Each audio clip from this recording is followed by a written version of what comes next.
So welcome to this edition of Leading in the 21st Century, Leadership Lessons from the Front Lines. In this podcast series, we interview leaders from various backgrounds and industries with the goal of understanding today's leadership landscape and to identify leadership best practices. I'm your host, Mike Cherry, and I'm an associate faculty member of the Organizational Leadership Department at Lewis University's College of Business. In our master's and bachelor's degree programs, we investigate various leadership theories with the intention of students applying these theories to their leadership practice. This podcast series is one way we can assist the transition from theory to practice. In this edition, our guest is Bill Doucette. Thank you for being here. Thanks for having me. So, Bill, to help set the stage and a little bit of context, if you could introduce a little bit about your role and what are some of your specific leadership responsibilities? Yeah, so I head up HR. My title formally is VP of HR and OD for a company called Alera Group, which is in Deerfield, Illinois. Interesting thing about Alera Group is it was formed in January of 2017, but it was a combination of 24 employee benefit, wealth management, property casualty businesses backed by private equity, and they all came together to form Alera Group. Right. And so since that time, I joined in September of 17, so 9 months later. I was actually a client of theirs, one of their firms, and joined up with them in September of 17. And since then, we've gone on, to acquire in 2018 33 firms. Oh my gosh! And then we were on a kind of a similar track this year in 2018. So part of my main responsibilities are human resources, the general kind of thing you would imagine, employee benefits, employee relations, all those kind of things, but also the integration of these firms. I tend to lead that effort for the firm and try to get folks onboarded and integrated. We do have an interesting sort of way to do it, which is we still allow the firms to have their identity and their culture, but yet we have some base things that we try to sort of formalize and put together that are familiar for Alera Group. So, so those are kind of the big thing. But I think the other part of it for me in the last almost 2 years now is really the development of foundational things. So even though we have firms that have been in business for many, many years, we're still a startup. And so we still have talent acquisition and onboarding systems we need to put on. We had to consolidate benefits into one plan, policies and practices. How do we hire people? How do we develop people? Right. So all those aspects of HR and sort of organizational development are kind of seated in my spot. Yeah. And I'm lucky because I'm on the senior leadership team. I report to the CEO. So the proverbial "do you have a voice?" I do, and it's been a good experience so far. A lot of work, but good experience so far. So. Good. So what's your specific question here to our program in organizational leadership? Yeah, where I connected with it? Yeah. I was attracted to it for the coaching side of it. I came on, knew a couple people on staff, and they were encouraging me to look at the coaching program. I want to eventually, as I go off into the sunset, that would be something I would enjoy doing. You do it every day anyways, in the role that I am.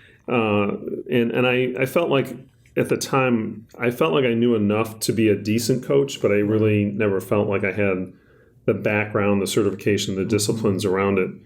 So I looked at different programs, came to Lewis. I thought it was perfect for kind of the way I was set up and the way I was working. Really like the instructors, including one talking to right now. Thank you very much. He was excellent. A little plug there. But no, seriously, it was a great program. I was targeted really for the coaching aspect of it, and so that's how I got connected. And then I must have been good enough, and I've served on the advisory board as well. Right, and we thank you for that. We thank you for that. So you have we kind of think about where you're residing within the organization and what you've seen with this. Like you said, we're acquiring companies that maybe have a very long culture, but we're kind of a startup and we're bringing these together. Given that context, what are some of the trends you see in leadership? Yeah, I think for me, and it's probably not, I would say not the popular ones that maybe you read about or so, but the one that I just get faced with all the time, and it was really actually somebody, and I've written a little bit about this as well, or referenced her quite a bit. is a person by the name of Leslie Pratch, and she has developed a measure called active coping. And I think as I look at the leadership and as I look at these firms that we're bringing on, and she's actually kind of developed observable traits around active coping. Right. It's the executive that is able to sort of actively cope, just the way it sounds, to new conditions and new changes. And I think for me, those CEOs, and as she explains in many of her papers in her book, is those CEOs that are able to actively cope to change are usually the most successful ones. Now, it seems sort of straightforward, but when you sort of think about it in a little bit deeper way, it really is, to me, something that should be talked about more. Yeah. Because if you can look at CEOs, and particularly as you're acquiring firms, or if you're trying to replace that CEO that left a firm, you want to try to find that person that can have that ability to actively cope because of the changes in market conditions, the economy, mergers and acquisitions. I think that ability to do that is, I think, going to be really key in the years to come. So I think that was one that I sort of reflected on. I think the other part, again, this is probably more people have talked about this one, is certainly just managing the changing workforce. I just see this more and more. I think because I'm becoming older, I'm not like really old, but I'm older. I've been in HR for 35 years, so you can kind of figure the math out on that one. You started when you were only 8, though. Yeah, exactly. But I just think for me, it's sort of the flexible work schedules and almost the demand for it. The ability to have people work for you or work for an organization that could be anywhere. I've been lucky to have that situation. Even prior to coming to Alara Group, I was in a company where our CEO pushed that. So I had people that literally work from home 3 to 4 days a week. He required that people be able to do that because he was from a safety environment. He was from United Airlines. He was there during 9/11. And so he was always thinking about what would happen if a disaster happened, or what would happen if a snowstorm, or what would happen if a natural disaster were to occur. What would happen? How do we keep the business moving? And so I've been used to that, but I think now that I'm seeing it because of, I think, the generation that's coming into the workplace now, it's what they expect. It's like, why do I have to come in the office? I can do this at home, or I can do it anywhere. Right. And so I think that for me, it's a little bit easier, but I see some of my colleagues and some of the firm partners struggle with it because it's just not what they're used to. But yet, if they sort of get past what they're not used to, they can really, really see how beneficial it can be, how flexible it can be, how you can sort of staff up and down depending on what the project might be. And so I think that those managers that are able to sort of get their heads around that, I think are going to be at a big advantage. The other part too, frankly, is just the shortage of workers. I mean, if you're not flexible on how people are coming to work, you're going to have a difficulty. And even the people that are more hands-on, I mean, you talk about mechanics and drivers and some people that are technically skilled, those are so hard to find nowadays that are qualified. So I think those leaders, those managers that are able to not only be flexible with it, but also figure out how to build your organization to host that kind of worker. So I think those are just two things that I kind of thought about. No, that's very helpful. If someone is good at active coping, what are some of the things, what are their characteristics or things that they do? Yeah, I wrote a few down, so I'll be good to say these are from Pratch's articles and things. But awareness is one of the things that she talks about. The ability to sort of see reality, including kind of their needs, capabilities, and limitations. Courage. They're not intimidated by challenges. Right. So a PE firm or an owner comes, or a stockholder says, "Hey, this is what we need to do, and you need to do it." There's not a timidness about that. Okay. Toughness, resiliency. I can say it straight. I think the ability to sort of learn from those experiences. All right. Energy. I think you got to have a high level of energy to actively cope. All right. If you're on that situation where you don't have that high energy, it's going to be difficult. Resourcefulness. How do I invent solutions to try to meet the problems that were here? And then two more, decisiveness. I think that there's points where you can listen, you can observe, you can do those kind of things. But at some point, as a leader, you got to make a decision. And then finally, executing a plan. You got to be able to sort of take the plan and then execute it in a way that's going to be successful. So those are some of the traits that if you were actively coping in a great way, you'd probably have pluses on all those traits. Oh, that's helpful. Who have been or who are your leadership role models? Yeah, this was, I thought about this question. This is for me, it was more about people that I work with. Okay. So there won't be any famous names on my particular list. I have to say, because I've always worked in mid-market, but I think what I tried to do is remember the person and what was so. Sure. What do I remember them for, and what I'll always talk about when I mention their names. One person was Don Rosanova. He's now, I think, still president of Mariano's Foods, which is big in Chicago. But Don was and I work with him. He was always super disciplined about himself, and he had an incredibly high integrity. I mean, he never said a bad word in front of anyone, if you can imagine. And we were in kind of the distribution business. Right. So you can imagine that language that was not always perfect in those situations. But Don never, ever crossed that line. And it was partly because he wanted to make sure that the day that somebody came to him and said, Don said something like this to me, we knew that it wasn't going to be true because he had such a high level of integrity. Yeah. So I remember that. And I think that I'm talking about it now. Yeah. And I always think about that. There's a guy by the name of Steve Shaughnessy who I worked at NES, previous job. And Steve was probably the smartest person I ever met. He had a photographic memory, literally. But he used it in a way that was very thoughtful. You would talk about my in-laws' 60th wedding anniversary when we drove down to St. Louis. And it was probably 6 or 7 or 8 months later, my in-laws happened to come visit me at the office, and I introduced them to Steve. And Steve, without hesitation, how was your 60th wedding anniversary? Wow. So I remember that with Steve, and he used it very thoughtfully because he was super smart, but he used it in a way that was really warm and approachable.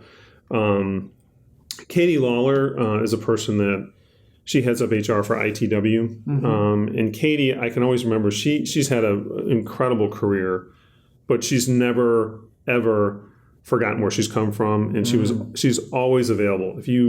If I called her up and said, hey, I need to talk about something, as busy as she would try to find the time to do that.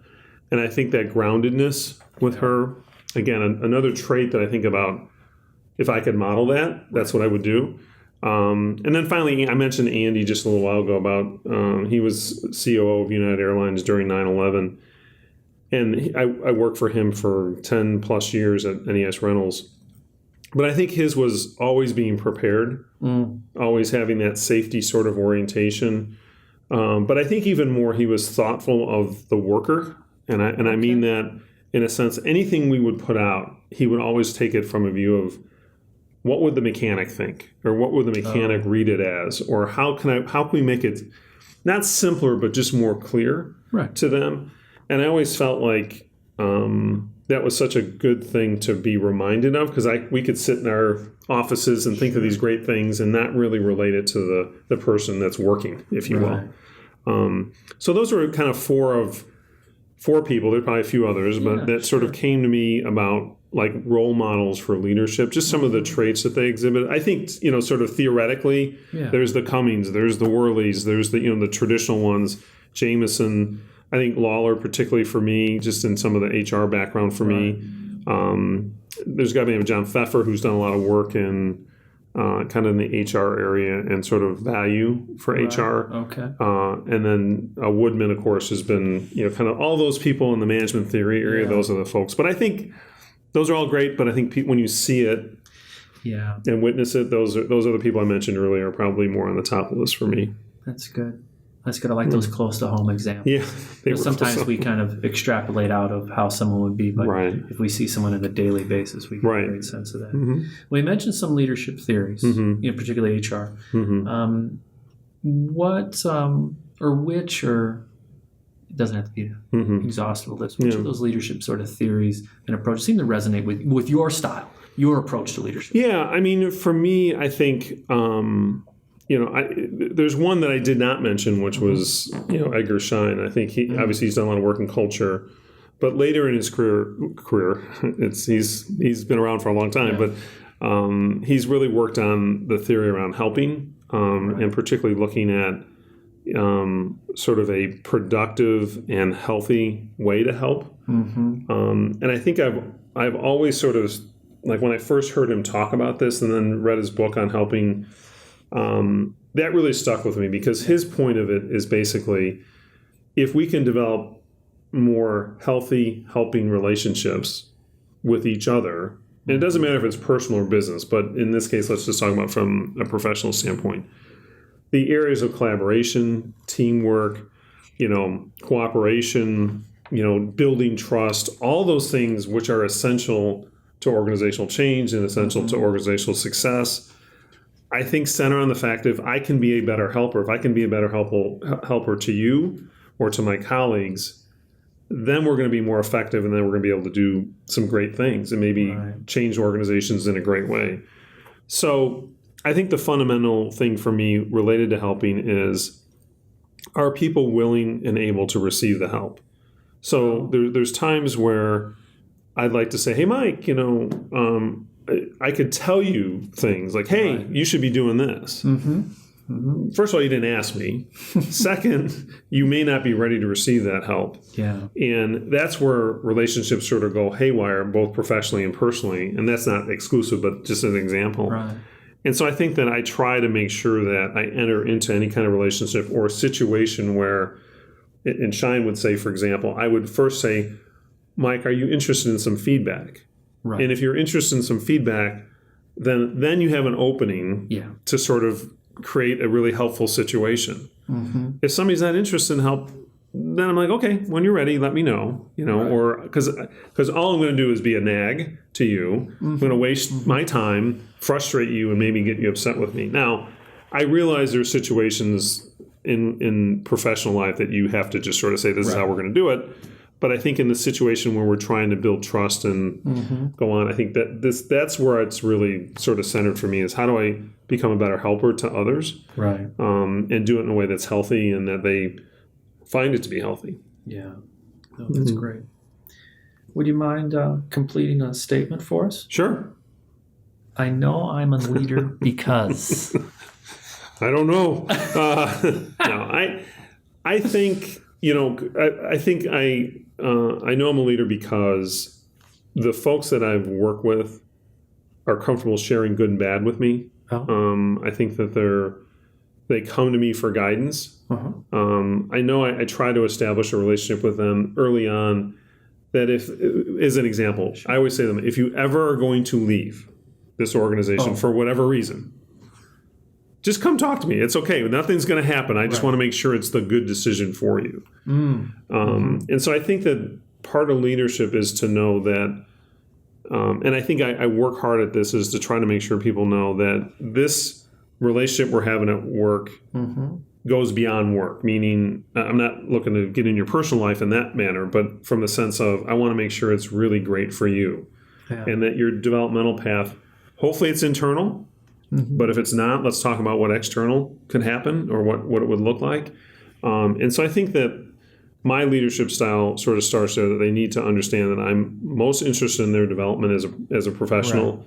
And I'll do whatever I can to do that, whether it's at this organization or somewhere else. And the funny thing is, when you do that, I have a lot of people that work for me for a long time. So because we have this relationship where I can kind of test it, and they know if they're just getting frustrated, they come talk to me.